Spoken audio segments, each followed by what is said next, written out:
He slit her ex's throat in front of their son. And with his right hand, he reached in his right pocket and he pulled out a knife. And he looked me in the eyes. And he slit my throat. And he said, "Shh, don't scream. Stay calm." His macabre plan couldn't achieve its goal, but he would contact a hitman from prison to finish it off. However, he was in for a big surprise. I took a couple pictures and just want to verify with you. Yeah. Can you see that? Yeah. Is that right? Yeah. Is that her? Yeah. The call that started the story is chilling. Tiffany Mead was in agony and used her own means to contact the police. I'm in front of Davis High School. Okay, what's going on there? My neck's bleeding. I need help quick. What happened? I tried to commit suicide. Please help me. How much are you bleeding? A lot. My shirt is soaked. What's your name? Tiffany Mead. Okay, is anybody with you, Tiffany? My husband and my son. Okay, where's your husband? Can I talk to him? Are you there? Yeah. Okay, is she sitting down? Yeah. Do you have a dry, clean cloth that you can apply pressure to her neck? I got my shirt, so... Well, we need something. Are you applying pressure? Yeah, she has her hand on her throat. Okay, do you know why she did this? I don't know. Upon arriving at the crime scene, the cops realized that there were certain inconsistencies in the history. The idea of a suicide? That was really hard for them to believe, so they decided to take Kris Ertmann with them immediately. He was the only suspect they had, and they had to question him. However, of course, he was going to lie about everything. Well, she tried to commit suicide, and I helped her out, and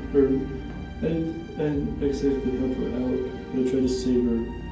I assisted in saving her. Okay. When you say her, who are you talking about? Tiffany?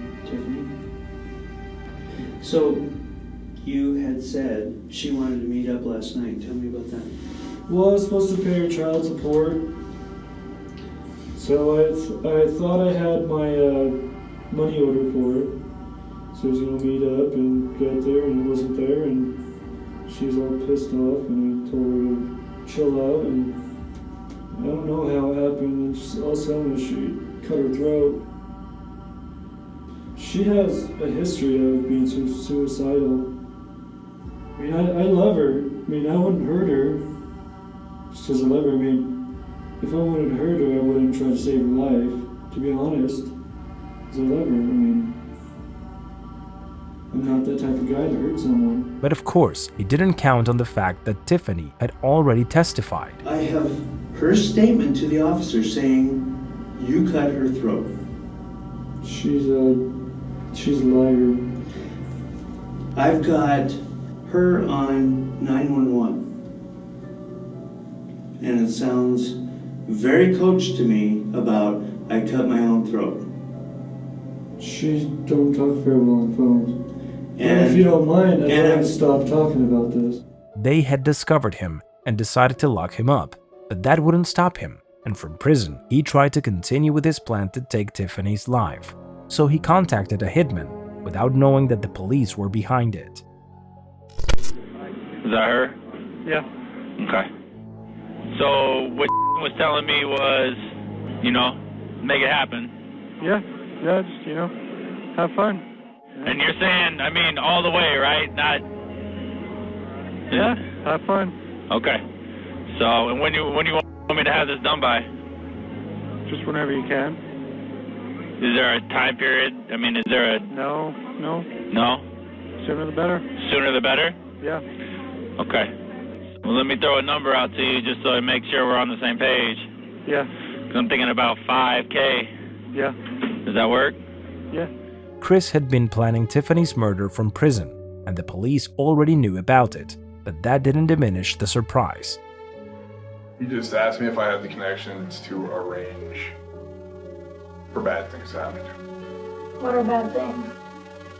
To arrange her death, specifically. He's trying to hire a hitman. This is bad. This is terribly bad. He wanted to have me killed. He wanted to have someone else do what he couldn't.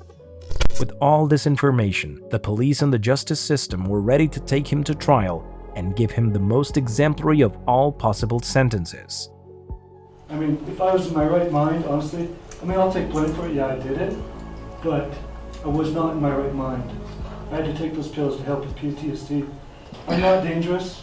I remember thinking if I couldn't feel safe with him locked up, could I ever again? What has occurred are life-threatening acts that did not stop with a knife to the throat. They continued through ongoing arrangements to end that life. The direct victim was, of course, Ms. Mead, and for purposes of the financial matter, the credit union. I've indicated that there are, in fact, other indirect victims. Your acts and words speak unfavorably towards rehabilitation. Kris would ultimately be sentenced to 5 years to life in prison, which means he would be eligible for parole once the first few years of his sentence are up. However, of course, that sentence doesn't repair the trauma that will forever accompany Tiffany's life.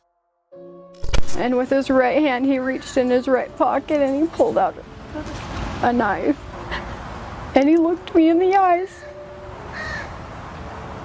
And he slit my throat. And he said, "Shh, don't scream. Stay calm."